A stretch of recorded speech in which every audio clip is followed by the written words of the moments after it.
langsung melakukan beberapa kali pertemuan dan hari ini dipaparkan respon dari peserta ternyata sangat antusias.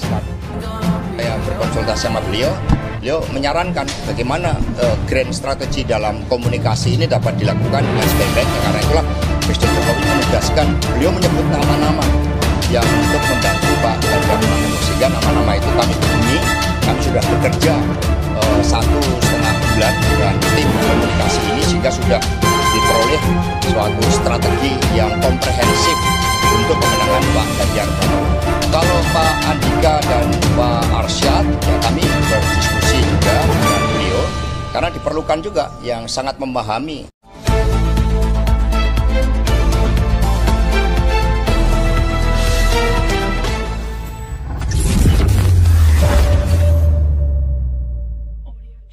Assalamualaikum warahmatullahi wabarakatuh.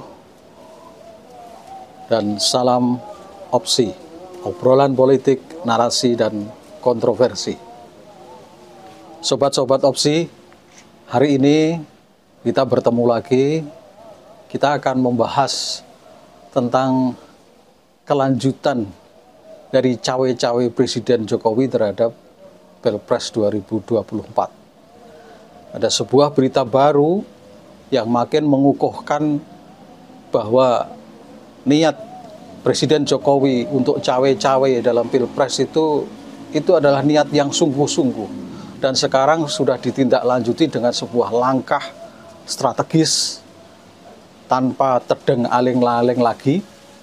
Secara vulgar, Presiden Jokowi sudah membentuk tim 7 untuk memenangkan Ganjar Pranowo.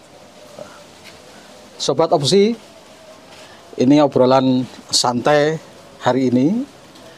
Ya, meskipun yang kita bahas serius, tapi kita lakukan pembahasan dengan santai saja. Di dalam episode kemarin, saya telah membahas bahwa ketika Presiden Jokowi cawe-cawe dalam Pilpres, maka sesungguhnya tindakan cawe-cawe itu sudah melanggar beberapa ketentuan normatif kita. Konstitusi dilanggar, TAP MPRS dilanggar, undang-undang juga dilanggar. Ya. Konstitusi dilanggar karena berkaitan dengan penyelenggaraan pemilu yang sudah diserahkan kepada KPU, di mana di dalam pelaksanaannya harus luber jurdil, maka luber jurdil ini sudah dilanggar. Presiden Jokowi sendiri ketika menyatakan cawe-cawe dan terlibat di dalam Pilpres, maka secara konstitusi dia juga sudah melanggar sumpah jabatan sebagai presiden, yang salah satu diantaranya akan menyelenggarakan pemerintahan dengan seadil-adilnya. Melakukan cawe-cawe, maka itu artinya dia sudah melakukan tindakan yang tidak adil. Begitu juga dengan undang-undang, bahwa cawe-cawe Presiden Jokowi itu sama halnya dia sedang ikut campur mengintervensi proses pemilu. Sementara di dalam undang-undang tentang kewenangan presiden, kewenangan pemerintah, maupun yang sudah dibagi habis kepada pemerintah daerah, tidak ada satu kewenangan pun dari pemerintah itu yang berkenaan dengan penyelenggaraan Pilpres. Nah, kalau kemarin Presiden Jokowi itu masih berusaha untuk mengkamuflase bahwa cawe-cawe yang dilakukan itu dalam rangka untuk kepentingan bangsa dan negara. Lebih spesifik dikatakan, apabila ada riak-riak yang bisa membahayakan negara, maka wajib bagi dia untuk melakukan cawe-cawe itu. Sebuah alasan yang sebenarnya debatable, dan tentu tidak semua orang setuju dengan cara berpikir itu. Oke, di depan sudah saya sampaikan bahwa Presiden Jokowi makin vulgar di dalam menindaklanjuti apa yang dia sebut sebagai cawe-cawe itu. 1-2 hari ini, Presiden Jokowi sudah membentuk tim 7 untuk pemenangan Ganjar Pranowo. Ini menarik untuk kita bahas. Artinya Presiden Jokowi sama sekali tidak mendengarkan kritik-kritik yang muncul di masyarakat, kritik-kritik yang muncul di kalangan tokoh-tokoh politik maupun tokoh-tokoh negarawan yang menilai tindakan Presiden Jokowi cawe-cawe terhadap Pilpres itu adalah sebuah tindakan yang tidak benar. Secara etik juga tidak baik. Secara politik dia itu sudah mencederai demokrasi karena dia hanya berpihak kepada salah satu calon. Yang itu berarti bahwa dia tidak mengindahkan konstitusi, tidak mengindahkan TAP MPR, tidak mengindahkan undang-undang. Kritik itu luas sekali dilakukan, tapi tampaknya Presiden Jokowi bergeming dengan keputusannya. Dan bahkan dia secara tegas menunjukkan kepada publik dia memang berpihak kepada Ganjar Pranowo dan saat ini sudah membentuk tim 7 untuk memenangkan Ganjar Pranowo. Nah, membentuk tim 7 dan memerintahkan tim 7 itu untuk memenangkan Ganjar Pranowo ini jelas-jelas menunjukkan bahwa Presiden Jokowi memang sengaja secara sadar dia memang ingin berbuat tidak adil di dalam Pilpres ini. Dia ingin memenangkan Ganjar Pranowo. Nah,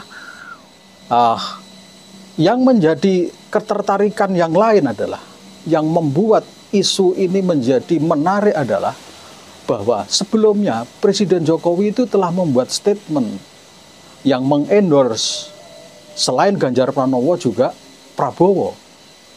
Nah, sekarang dia membentuk tim 7 ya, untuk pemenangan Ganjar. Lalu bagaimana sikapnya terhadap Prabowo? Nah, ini menjadi menarik untuk kita telusuri, kita analisis lebih jauh lagi. Sobat Opsi, kita tahu persis bagaimana dengan cawe-cawenya itu Presiden menginginkan calon presiden itu adalah hanya 2 pasang saja. Yang dia munculkan ke publik itu adalah Ganjar Pranowo yang dia dukung, dan juga dia juga mengatakan mendukung Prabowo. Jadi 2 calon itu adalah 2 calon presiden yang oleh Presiden Jokowi diinginkan bisa tampil dan nanti pemenangnya adalah satu di antara itu. Dan jelas sekali bahwa Presiden Jokowi tidak menghendaki adanya calon ketiga. Itu sudah kita bahas kemarin dan tak perlu diulang lagi. Karena sudah jelas bahwa Presiden memang menghendaki calonnya hanya 2. Berarti Presiden tidak menghendaki calon ketiga. Siapapun itu, termasuk Anies Baswedan. Nah, jelas sekali arahnya di sini adalah Presiden Jokowi ingin memastikan bahwa nanti yang akan menjadi presiden berikutnya adalah mereka yang loyal terhadap Presiden Jokowi. Dan itu adalah Ganjar dan Prabowo. Nah, Sobat Opsi, tadi saya katakan menarik sekali bahwa sekarang Presiden Jokowi itu sudah membentuk tim 7 tapi hanya untuk Ganjar Pranowo. Lalu apa tindakan berikutnya nanti? Apakah Jokowi juga akan membentuk tim untuk mendukung pensuksesan Prabowo? Ini sebuah pertanyaan karena itu belum dilakukan. Tetapi kalau kita mau menganalisis di sini, tampak bahwa dalam konteks mengendorse Ganjar maupun Prabowo, tampaknya Presiden Jokowi ini juga tidak melakukannya secara berimbang. Faktanya sekarang Ganjar sudah dibentukkan tim 7 dan dia sudah menentukan nama-nama itu untuk membantu Ganjar. Apakah ini bisa kita maknai bahwa sesungguhnya yang diinginkan oleh Presiden itu adalah Ganjar dan Prabowo ini hanya semacam calon pendamping saja yang nanti tidak akan didorong untuk bisa memenangkan Pilpres? Bisa saja kita menganalisa seperti itu. Artinya Prabowo itu sesungguhnya sedang diprank oleh Presiden. Dia hanya diberi PHP aja oleh Presiden, seolah-olah Presiden itu mendukung dia.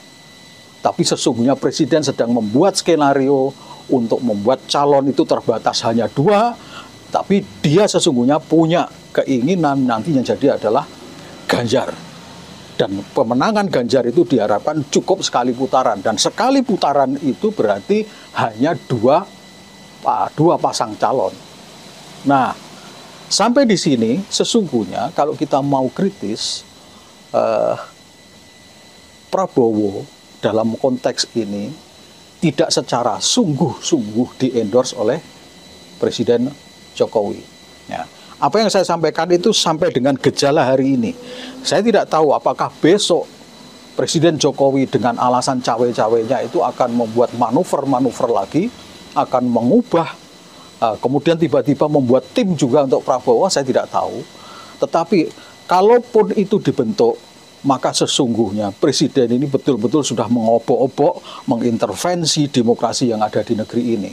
Pertama, sudah memaksakan hanya ada 2 calon, dan kemudian ketika hanya 2 calon, Presiden juga menentukan siapa yang dia inginkan untuk menjadi presiden. Ini sesungguhnya Presiden telah melecehkan, Presiden telah menghina hak-hak demokrasi dari rakyat selaku pemilik kedaulatan rakyat. Nah, ini mengapa saya perlu lantang menyampaikan seperti itu? Di Indonesia ini dengan sistem pilpres yang ada, di mana untuk menjadi seorang pasangan calon saja itu sudah ada namanya presidensial threshold, yang kemudian yang bisa mencalonkan itu hanya partai-partai, sementara rakyat yang punya keinginan terhadap calon lain itu tidak bisa terwadahi di sana. Itu saja sebetulnya sudah memposisikan kerdilnya kedaulatan rakyat di negeri ini. Ya. Dengan hanya memberikan presidensial threshold dan hanya memberikan kewenangan atau hak untuk mencalonkan kepada partai politik, itu sudah mengkerdilkan demokrasi di Indonesia. Apalagi kemudian Presiden ngobok-ngobok yang sudah mestinya itu hak rakyat untuk memilih siapa calonnya dan sebagainya. Tapi rakyat hanya diberikan, disodori 2 calon yang sesungguhnya belum tentu itu merupakan kehendak rakyat. Ini sudah upaya-upaya intervensi yang luar biasa. Bukan sekedar cawe-cawe, bukan sekedar campur tangan, tapi sesungguhnya dia ingin menjadikan dirinya adalah kingmaker di negeri ini. Dia ingin menjadikan dirinya adalah yang menentukan siapa yang menjadi presiden berikutnya. Dia sama sekali tidak menghargai hak-hak demokrasi yang dimiliki oleh rakyat Indonesia. Ini harus membuat rakyat ini menjadi paham. Sebenarnya Presiden Jokowi ini berpihak kepada siapa? Berpihak kepada rakyat? Jelas tidak. Karena dengan cawe-cawenya itu demi kepentingan ambisi pribadi dia. Saya tidak tahu itu ambisi pribadi semata atau itu dia melakukan itu atas perintah dari orang-orang di belakangnya. Kalau sekarang ramai dibicarakan bahwa Presiden Jokowi itu di belakangnya ada oligarki, ada siapa yang mendikte langkah-langkah Presiden Jokowi, maka Presiden Jokowi cawe-cawe ini bukan tidak mungkin juga atas desakan-desakan dari kelompok-kelompok oligarki itu dan orang-orang yang selama ini memang mendikte langkah-langkah yang dilakukan oleh Presiden Jokowi. Terlepas dari itu semua, maka saya ingin menyampaikan di dalam opsi hari ini adalah bahwa kita harus sadar, bangsa Indonesia ini harus sadar bahwa ke depan yang bisa menentukan, kalau kita ingin Indonesia itu menjadi lebih baik, maka yang menentukan adalah harus rakyat. Rakyat harus berjuang semaksimal mungkin untuk bisa memunculkan calon presiden yang memang diinginkan oleh rakyat. Jangan menyerah dengan keinginan presiden yang hanya memunculkan 2 calon saja dan itu pun dia sudah menentukan. Kalau kita, rakyat Indonesia, mengikuti apa yang diinginkan oleh presiden, itu sama saja kita sudah menggadaikan kedaulatan kita sebagai rakyat pemilik kedaulatan di negeri ini. Maka jangan menyerah dengan cawe-cawe Presiden Jokowi. Kita punya kekuatan, kita punya kedaulatan. Maka rakyat ketika tidak cocok dengan pilihan Presiden Jokowi, maka perjuangkan calonmu. Perjuangkan calon yang kau anggap itu yang terbaik, yang kamu nilai, yang kita nilai bisa menyelesaikan permasalahan-permasalahan publik yang begitu parah di negeri ini semenjak pemerintahan Presiden Jokowi. Oke, Sobat Opsi, itu saja yang kita ingin sampaikan di sini. Selamat berjuang rakyat Indonesia di dalam Pilpres yang akan datang. Perjuangkan kedaulatanmu, jangan pernah mau diinjak-injak oleh siapapun, bahwa di negeri demokrasi, rakyatlah yang berkuasa, rakyatlah yang menentukan siapa pemimpinnya. Selamat berjuang. Sekian Opsi kali ini. Sampai ketemu di dalam episode-episode berikutnya. Salam Opsi, obrolan politik, narasi, dan kontroversi. Assalamualaikum warahmatullahi wabarakatuh.